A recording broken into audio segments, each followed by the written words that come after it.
Bismillahirrahmanirrahim. Penjajahan ekonomi asing makin sempurna.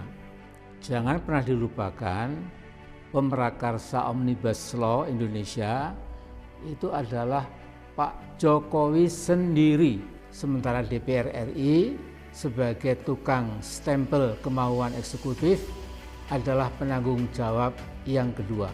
Lagu miris Omnibus Law itu dinyanyikan Pak Jokowi sendiri ketika pelantikannya pada 20 Oktober tahun 2019 yang lalu, setahun yang lalu.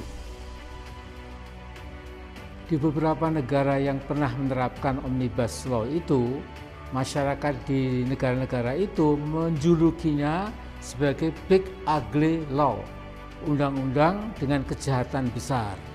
Umumnya negara-negara tersebut walaupun resminya masih memegang demokrasi, tetapi oleh banyak pengamat dan sebagian politisi, Omnibus Law atau Big Ugly Law itu sebagai praktek otoriterisme. Inilah yang terjadi di Indonesia, tetapi skalanya paling besar dibandingkan dengan negara-negara yang pernah mempraktekkan Omnibus Law itu.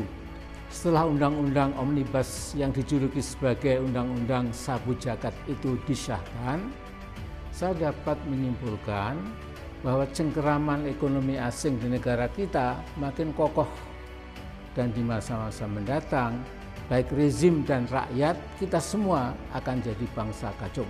Saya tidak heran kalau para kacung asing itu akan berteriak kencang seolah-olah tidak ada yang salah dalam undang-undang itu. Para buzzers dengan bayaran uang haram akan memeras pikiran untuk mencari-cari pembenaran buat sesuatu yang jelas-jelas merugikan kepentingan bangsa sendiri. Omnibus Law adalah bukti paling akhir betapa negara dapat melakukan kezaliman multidimensional secara sekaligus. Saya tidak akan mengulangi betapa kaum buruh kita bakal lebih menderita karena outsourcing dapat menggusur kehidupan buruh sesungguhnya.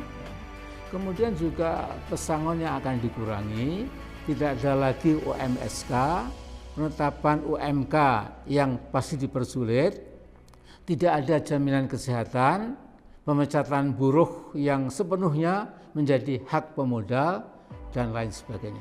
Saya akan mengangkat satu masalah yang tidak kalah penting, yaitu akan terjadi freeportisasi di semua bidang. Seluruh pemodal asing